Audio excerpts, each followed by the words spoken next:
I guess don't even bother wasting the time and the money to book a trip to Charlotte this December because according to the media, Miami will not play in the ACC Championship game.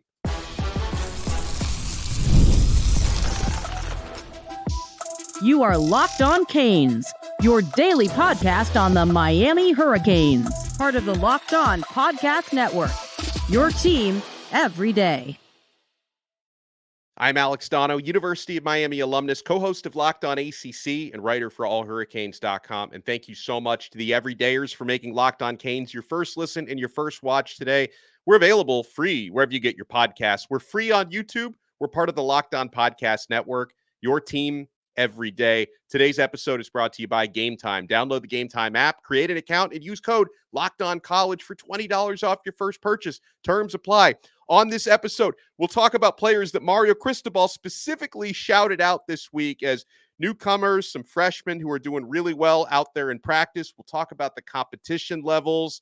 I want to talk about Miami's dynamic backfield with Mark Fletcher coming back from injury and what Damien Martinez can offer. But we're going to start with this. And hold on one second, folks, because the truth teller is back.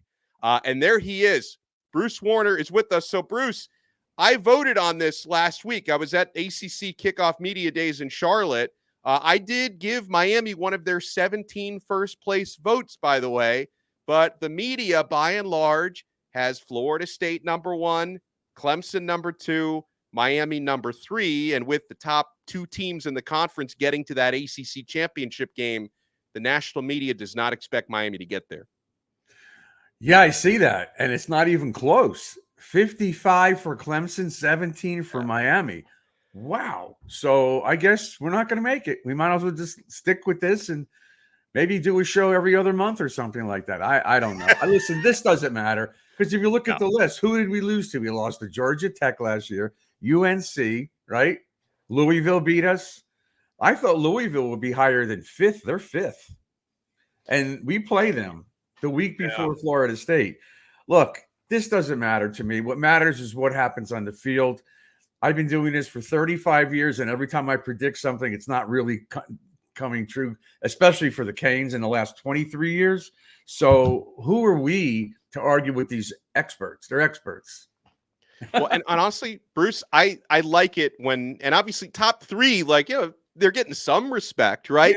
Yeah. But I prefer flying under the radar a little bit, Bruce. And you go back to the 80s and 90s being around this Miami Hurricanes team. I think it's probably better that they have that chip on their shoulder. Not that the players may not even care about any of this, by the way, but if anyone sees this from the team, like if Cam Ward takes a look at this, he could say, okay, they're not expecting us to get to Charlotte. Challenge accepted. I'd like them to use this. Well, it only can go so far. They have to be prepared. I like what Mario's been saying, but I listen, at this stage, after all the offseason talk that I've made, at this point in time, I want to see it. There's nothing for me to say anymore. Just play the Gators and beat the Gators because we could say what we want, but if they lose by 1, we lost. And to me, that'll destroy the entire season, even though it's not an ACC game. They have to beat these guys. They just have to. And they have to go up there and play physical and not play sloppy and inconsistent with the same late hits and penalties and false starts. I cannot believe that that's going to happen again. I just can't believe it. And I keep looking at the offense, and we're going to talk about it now. I'm not saying Fletcher's going to play, but you say he's practicing. That's great. Let him practice. I think he is going to get in there. But I think they're going to mix up the running backs and the receivers and the tight ends. There's going to be at least, 8 to 10 guys with catches this year and about 6 or 7 guys running the ball, including Ward. So when I'm watching Dawson the other day, it's going to be just wide open. And I hope it is. I hope they're not the same thing, 3rd and 2. They're going to run off tackle. I want to see this team play with the advantages they have, which this year with Ward instead of Van Dyke, significant difference in play fakes, ball fakes, fake handoffs, rollouts, throwing on the run, all the things that Van Dyke was not good at, checking it down, and then making plays out of nothing. which is something I've harped about for years. And that's why Florida State was so good, because that quarterback made something out of nothing many, many times and pulled a rabbit out of his hat. And that's something that we've lacked for years now. A mobile quarterback who could actually make plays, not just get out of the pocket and then fall down 2 yards down the field, but make plays. And that's one of the main reasons why I think Miami is going to be even more successful on third down this year and more successful, I believe, in the red zone, because Ward gives you so many more options as a quarterback. I think that's going to elevate Miami. The other thing, way that I think Miami is going to be more dangerous third down and in the red zone, Bruce, is I think the tight end position, they're going to be a factor this year in the passing game, the way that they were not. Like last year, I think it was an aberration, but you look at the tight end passing or catching stats last year, it was embarrassing. 18 catches from that entire room. It's You had terrible. guys that were hurt for most of the season. You know, you had your primary starting tight end last year was someone who's much more of a blocker than a receiver, so he didn't really affect that part of the game. But now with Elijah Arroyo, I think, Bruce, so far in 2 days of fall practice I've watched, Arroyo is one of the better stories out there because he looks fantastic coming off the knee issues, and he's out there with no restrictions. And I think he's also built up his body. He's gotten a little bit bigger. Riley Williams looks really good heading into his second year. And then this Elijah Lofton, I think he's going to, maybe he won't be an All-American until his second year, but I think he's going to be a big factor even his first year. So you're going to get more out of the tight ends. I'll throw something out at you. Inside the goal line, first and goal, second and goal. Why not put all three of those guys on the field at the same time? They have At least the height. two of them. They have the height. Oh, Lofton too. They have the height. Yeah. They have the size. They could block people out, box them out, and throw. I mean, why not? Instead of going with the little guys, those three guys would be almost impossible to cover. Just get the ball up high. So just a thought. I'm not going to call Dawson and tell him that, but it's just my thought. Hey, Shannon, it's Bruce again. This time, I've got advice that's really going to work for you this time. But that's a great point, and we're gonna talk more about the offense on this episode. But yeah, I just want to remind folks looking at this ACC preseason poll. Bruce is 1,000% right. It doesn't matter. There have been plenty of years where Miami has been predicted to be up there, or when we used to have divisions, all the years Miami was predicted to win the Coastal and they didn't win the Coastal. But I do want to show this to our listeners and our viewers to remind you guys that I know that from Miami fans, there's very much an expectation that you've got to, at the very least, get to the ACC Championship game. The national media doesn't think that's going to happen. So we have an opportunity on this field. I say we as if I'm on the team, but Miami has an opportunity on the field this year to exceed those expectations. And I'd probably rather be flying under the radar than above the radar. So I'm looking forward to it. One guy just said, if you can put that back, he said, we're delusional. That Miami shouldn't even be ranked that high. We're delusional. Here it is. Wow. FJ. You fools are delusional, he said. Wow. I'm looking at that. That's a great point. Third is delusional with all the talent Miami. I mean, he might be right. NC State could be better than us. Louisville could beat us. Vatech could beat us. It's possible. Yeah. I don't want to say I'm not going to say it's not possible. With all that happened the last couple of years on the field, anything's possible. Hey, if we lose to these teams, then I can tell you for sure, Mario will not lose his job, but he will be on the hot seat. That's for sure. You know, the money's one thing. He's got it, and they're not taking it away. He's not getting fired. But if they go 7-5 with this talent level, wow. Yeah. So I'm not expecting that. I just don't. I still think we're going to beat the Gators. Maybe I'm backing down on my blow them out comments because I don't want to look foolish if we win by a point or lose, God forbid. But I still think we should win that game by 10, 15 points. I just do. I don't see them staying on the field with us. Bruce, yesterday, right after the first practice, I made kind of a snide comment. I did like a quick 2-minute video right after practice, and I made this comment about how Fletcher's practicing again. Yes. And the Gator fans are my word was they're panicking because Fletcher and Martinez will be in the same backfield come August 31st. And then, of course, the Gator fans found the video. They're like, what do you mean we're panicking? You Miami fans are so delusional. We're going to kick your butts here at the SWAT. Somebody must have posted the video on a Gator message board or something because I get bombarded by guys wearing jean shorts and mullets complaining to me about how you Miami fans are so delusional. It's like, We'll find Right. out, man, because I know the Gators are not going to want to face both those guys in the same backfield. They would love it if Mark Fletcher wasn't ready to go for week Well, one. I'm not saying he is going to play, but I'll say I think he's going to play. I can think say so, that. too. And we got Martinez and they lose Etienne, and we're the ones that should be worried. We got Martinez and Fletcher. Good luck stopping those two guys. And then Lyle looks great, and AJ Allen's pretty good. And then you got to deal with the speed of Chris Johnson. Good luck covering him out of the backfield. So again, I'm just looking at this from what I'm envisioning. I don't think the Gators have anywhere near the talent that Miami has, especially to try to stop our offense.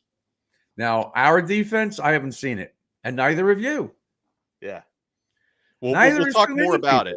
Yeah. We'll talk more about it on this episode. And we got a question from a listener about Mark Fletcher that I want Bruce and I to weigh in on. We got the Truth Teller here with us on I guess it's a Truth Teller Thursday today. You folks want to keep it locked. We are only getting started on this brand new episode of Locked On Canes. Folks, there's a reason why the Game Time app is the only ticket app that I use. If you're thinking about buying tickets for that game in Gainesville, Miami at Florida, the closer we get to kickoff on August 31st, the lower the prices are going to get. It's a beautiful thing at Game Time. Game Time, by the way, is an authorized ticket marketplace of Major League Baseball, which makes getting tickets faster and easier. Prices on the Game Time app actually go down the closer it gets to first pitch. You could save up to 60% off buying last minute for sports, concerts, comedy, theater, and so much more.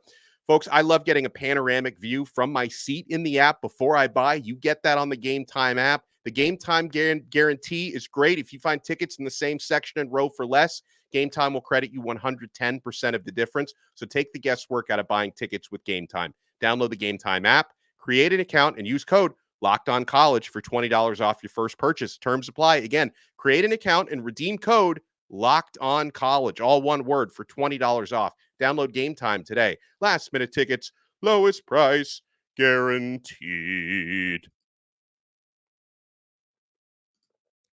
Thank you so much for making this episode of Locked On Canes your first listen and your first watch today. For your second listen, make sure you check out Locked On ACC. I co-host that show with Kenton Gibbs, former NC State defensive lineman. We take you around the conference, whether it be on the field stuff or all the off the field stuff, the lawsuits. Make Locked On ACC your second listen, part of the Locked On Podcast Network. Your team every day. Got the Truth Teller, Bruce Warner, with us. So, Bruce, got a question here from a YouTube viewer who says, hey, if Mark Fletcher hadn't gotten hurt in the bowl game, would Miami have still gone out to get Damien Martinez? What do you think? Yes.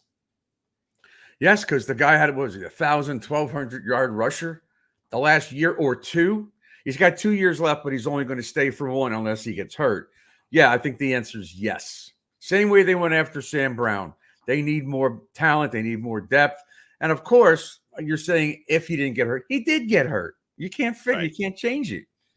I understand the question, but the answer I still think is yes.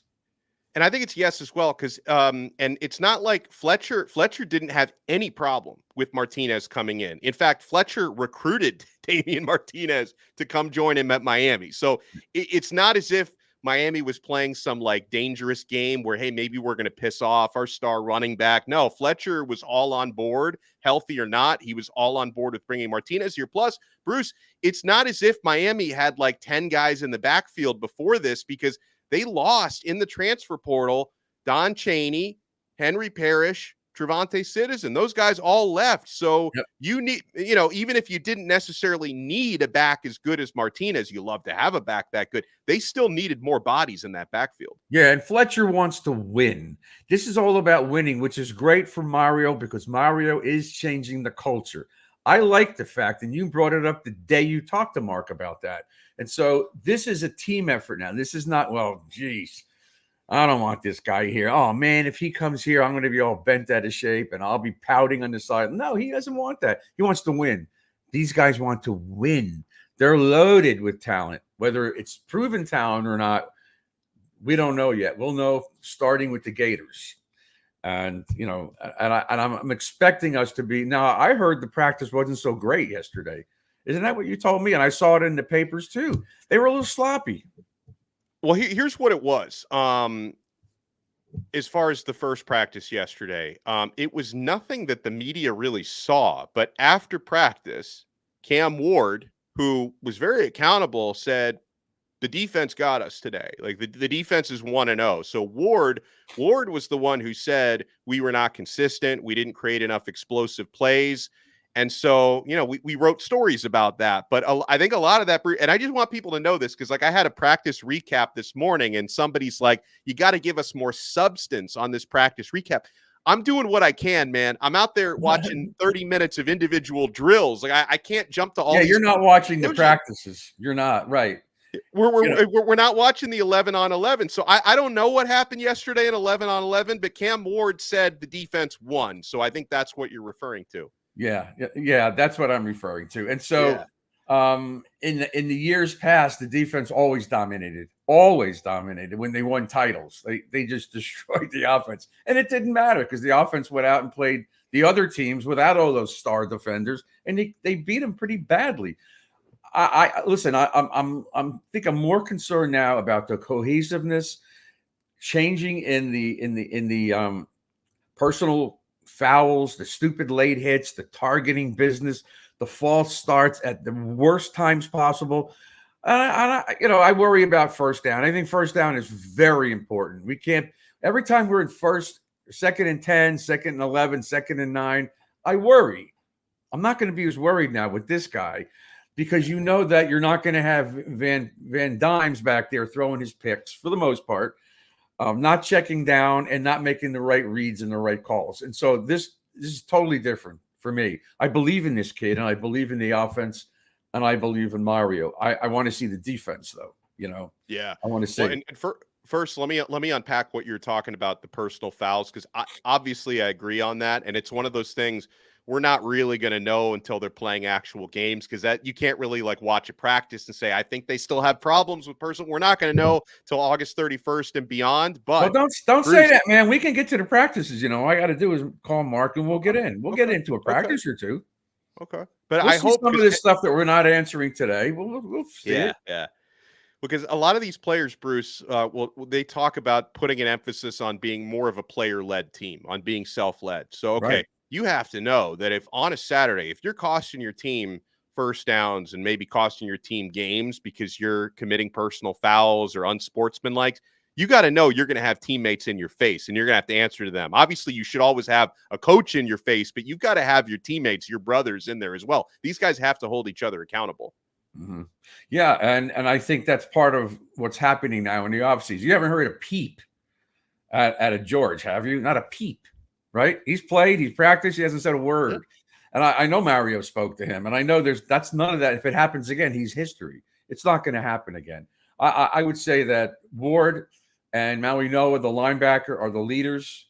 I think Restrepo's a leader. Maybe, I don't know, Bain's kind of quiet. I don't know if I want to call him a leader.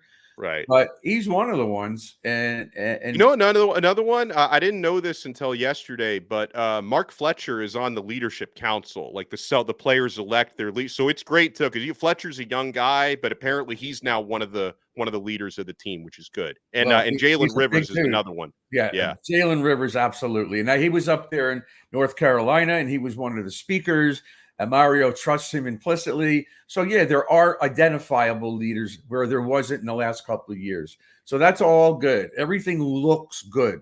Now we have to play the football games. And that's, and I know there's people out there about me or about Mario and they're bashing. It really doesn't. Listen, that was a bad month for me. I told everybody between my mother dying and my anniversary of my son's death, the anniversary we buried him. I'm sorry. I'm a human being. I'm not a machine. Every time I think about him being lowered into the ground, it just makes me sick.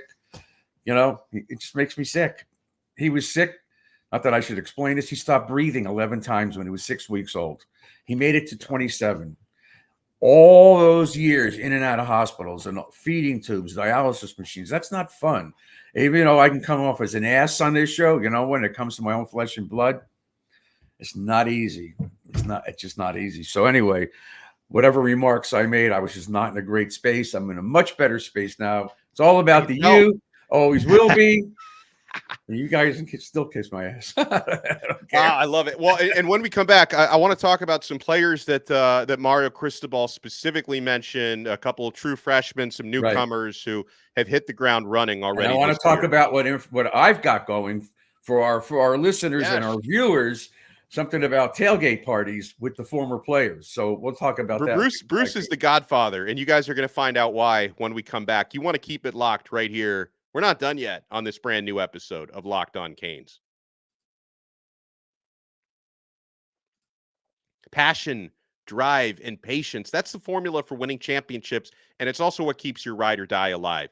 eBay Motors has everything you need to maintain your vehicle and level it up to peak performance. Superchargers, roof racks, exhaust kits, LED headlights, and more. Whether you're into speed, power, or style, eBay Motors has you covered with over 122 million parts for your number one ride or die. You'll always know exactly what you're looking for. And with eBay Guaranteed Fit, your part is guaranteed to fit your ride every time or your money back. Because with eBay Motors, you're burning rubber, not cash. With all the parts you need at the prices you want, it's easy to make your car the MVP and bring home huge wins. Keep your ride or die alive at ebaymotors.com. Eligible items only. Exclusions apply. eBay Guaranteed Fit is only available to U.S. customers. Thank you so much for making this episode of Locked On Canes your first listen and your first watch today. For the everydayers, become a Locked On Canes insider. I include a link in the show description below. You can get text messages directly from my phone to yours with practice updates, breaking news, recruiting scoops, one-on-one questions and answers. Try it free for 14 days. Then if you like it, you can opt in for $4.99 a month. We give you a lot of added value on there on the Locked On Canes Insiders chat. So, Bruce, I'm going back to some of the comments Mario Cristobal made this week about some specific players, some of the newcomers. He was asked a question about Sam Brown, who's doing well so far, the transfer wide receiver. I'm impressed watching him in person, Bruce. He looks really fast out there. Cristobal also mentioned Carr and Joshisa Trader practicing really well. And he said that Ray Joseph yesterday had maybe his best practice in a Miami Hurricanes uniform. We need all these guys to step up. Yes, we do. Yeah, and I when I talked to Kevin Beard about JoJo, he loves him, but he's not ready, to step in and play all the time. He's misses some things. He doesn't find the right spots. Maybe he'll miss a blocking assignment. But overall, athletically and catching a football, they love this kid. He's really good. Yeah, I saw him make a catch yesterday from Judd Anderson, threw it to him right on the sideline, and he caught the ball in coverage, tapped the feet to stay in bounds. It's a really good catch by JoJo. Yeah, he's like a mini professional already. He's got a lot of those skills. It's a damn shame about Smith going to Ohio State, but I wonder how many people were thinking we're going to win the ACC then. But you know what? He's not in our conference, so we can't deal with it. Yeah, no doubt. A couple of other players Cristobal mentioned. He was asked a question, so he was teed up for this one, but he was asked about Justin Scott, and Cristobal didn't hold back. He referred to Scott, the freshman defensive tackle, as a real one. He says very heavy-handed, light feet, knowledgeable, smart, plays with good leverage. That guy is going to be special, Cristobal said, and he said you can throw a lot at him, like mentally. And Mario mentioned in the first practice, they threw a lot at him, like mentally and playbook wise, and he handled all of it very well. And I had a chance, Bruce, for those who saw my media day interviews on Tuesday, I did get a few minutes with Justin Scott, and he talks like a professional. Like the football IQ just oozes out of that man's ears. Excuse me. And I predicted he's going to play. He'll play. Yeah. I think he's in it too deep easily. He has to play. He needs to gain the experience. But of course, they could play him 4 games and redshirt him. But I don't know. It depends where they are. I think he's going to play, and I don't think he's going to get a red shirt at all. What did he say did anything about Alderman at all? Kiko mentioned Alderman, and he only, I don't remember specifically, but actually I asked Kiko about Alderman a couple times because I asked him about Alderman last week as well, and said really good addition. And he talked about how Alderman comes off a great, Louisville statistically, I think defensively had an even better season than Miami did, and Alderman was part of that starting unit. So to me, I look at Alderman. I don't know if he's going to start or not here because Kiko and Wesley Basaint both look like studs out there, but Alderman's going to be one of those next men up, Bruce, because Miami consistently used 4 to 5 linebackers last year. So bunch of guys are going to get to play. Yeah, I just don't like the 3-man line. I just think it's susceptible to us getting beaten with the passing game because they don't pressure their quarterback. And any one of these kids, even if they're terrible, you give them enough time, they'll find somebody open. I just want to see us use 4 guys and go after the quarterback. And if we have to blitz, we blitz. Mertz. I keep hearing all these things from Gator fans. Mertz is this and Mertz is that, and he's just as good as Cam Ward. But I can't say no. Or better than Cam Ward, right? I mean, I just look at this stuff and I say, let's just play them already. Why do we have to wait 4 more weeks? It's 4 weeks from this Saturday that we play these guys. In fact, 4 weeks Saturday at this exact time, 4:30 should be the second quarter, and we should be up 15, 20 points. Well, that would be yeah, that's right. That's right. Well, and tell it, folks, because you're talking about going to games, Bruce. Tell our viewers and our listeners about the opportunity that they're going to get on this show to be able to tailgate with the Stars on this show only. So, I go to the games. I sit in the former players suite, and I go to the tailgate before. It's only the former players. There's only a handful of outsiders there. But I call Dale Dawkins, former receiver. He's on the committee, and you're supposed to pay like $200 for the whole season to be able to go to the Canes tailgate party, not just any. You can go to whatever you want. So I'm trying to get him on the show, and I'm working out getting like 4 or 5, maybe even 6 passes per game. So our guys can bid on it, not bid on it with money, but just try to get us to give them. Yeah, we'll give these away on the show. We'll give them away, and they can go, I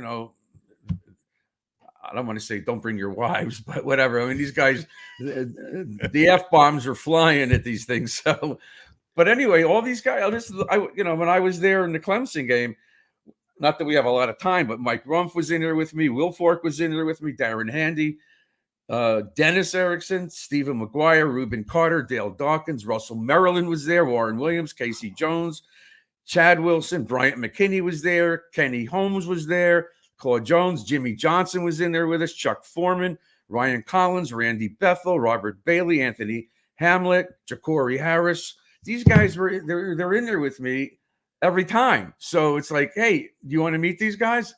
And I had the idea, and so if I could pull this off, great. It'll help our guys. So we could have our listeners get a chance to hobnob with some of the all-time greats. And then they could get over there and in front of all these big dudes that I hang with, like Leon and them, they could open up their mouths. And I'll just sit back and watch Marco. Boom. I want to mention one more thing on this episode of Locked On Canes. You guys hear me talk about Canes Connection, Miami's NIL collective, and obviously Miami's kicking butt and taking names with Canes Connection. Canes Connection doing an awesome job. So they've got the most insane special going on right now. Vanessa from Canes Connection notified me this morning.